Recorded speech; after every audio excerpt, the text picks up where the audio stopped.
You recently commented, Mr. President, that if it were not for the United States, European countries would be speaking German. Dare I say that if it wasn't for us, you'd be speaking French. Et que sans la France, les États-Unis n'auraient pas vu le jour, ou alors bien plus tard, si on osait compléter la plaisanterie de Sa Majesté. Le 4 juillet, les États-Unis fêtent leurs 250 ans. Retour sur ce que la nation américaine doit à la France. Nous sommes le 4 juillet 1776. Le Congrès de Philadelphie adopte la Déclaration d'indépendance des 13 colonies britanniques en États libres et indépendants de la Grande-Bretagne. Depuis plusieurs années, celles-ci sont en tension avec Londres qui leur impose des taxes pour financer la guerre de 7 ans qui a fini par vaincre la France. Au fil des années, la situation devient intenable et les colonies décident lors d'un congrès à Philadelphie en 1774 de boycotter les produits anglais. Tout cela débouche sur un conflit armé. C'est dans ce contexte qu'est signée la déclaration d'indépendance le 4 juillet 1776. En France, l'opinion publique accueille cette nouvelle avec réjouissance. À Versailles, depuis quelques mois, Louis XVI voit d'un bon œil que l'ennemi anglais se fatigue à des milliers de kilomètres de l'Europe. Le ministre des Affaires étrangères, le comte de Vergennes, rêve, lui, d'effacer l'humiliation de la guerre de 7 ans, à l'issue de laquelle la France a perdu le Canada et a quasiment disparu de l'Amérique du Nord. Mais Louis XVI reste prudent. Le soutien aux insurgents est, dans un premier temps,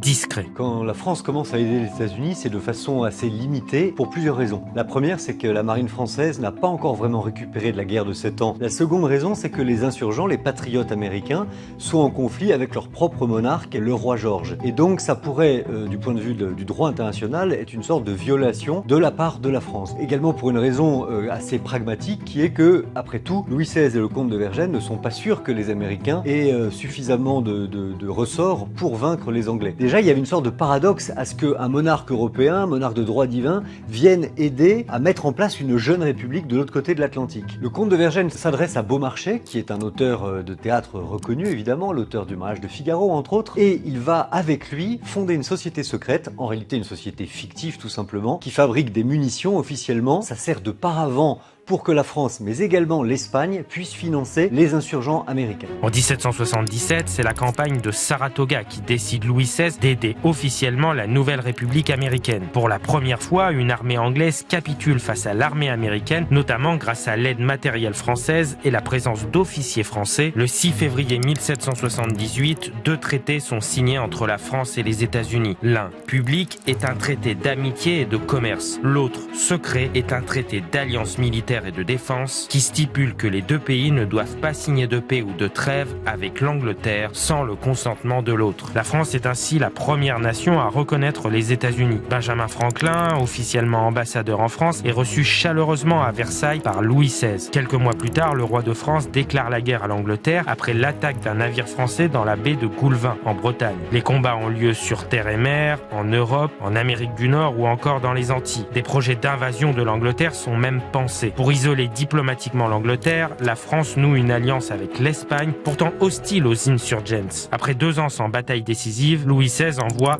une expédition particulière en mai 1780. 6000 hommes, commandés par le comte Rochambeau, dans une quarantaine de navires, arrivent à Newport 2 mois plus tard et s'y installent. Un soutien essentiel pour le général George Washington, futur premier président des États-Unis, dont l'armée, censée être de 10 000 hommes, subit de très nombreuses désertions. Compliqué face à 16 000 Anglais. Militairement, la flotte reste sous les ordres du roi, mais à terre, le général Rochambeau obéira à Washington. Le professionnalisme du Français fait que les 2 hommes s'entendent bien malgré des divergences tactiques. Le 5 septembre 1781, l'amiral de Grasse obtient une victoire dans la baie de Chesapeake contre la Royal Navy. Les Anglais, retranchés à Yorktown, sont poussés à la capitulation le 19 octobre. 8 000 Anglo-Prussiens sont faits prisonniers par les Français et Américains. Pour certains historiens, cette bataille de Yorktown est le véritable acte de naissance de la nation américaine. Et elle n'aurait pas eu lieu sans le concours matériel et militaire des Français. La nouvelle de cette écrasante victoire est dignement fêtée en France où on célèbre déjà la naissance du fils de Louis XVI et Marie-Antoinette, Louis-Joseph. La guerre que les Anglais vont perdre continue sur d'autres fronts, notamment en Europe et aux Antilles. Les Américains, au mépris de leurs paroles et du traité de 1778, entament des négociations de paix avec le roi George III. La paix sera finalement aussi signée entre la France et l'Angleterre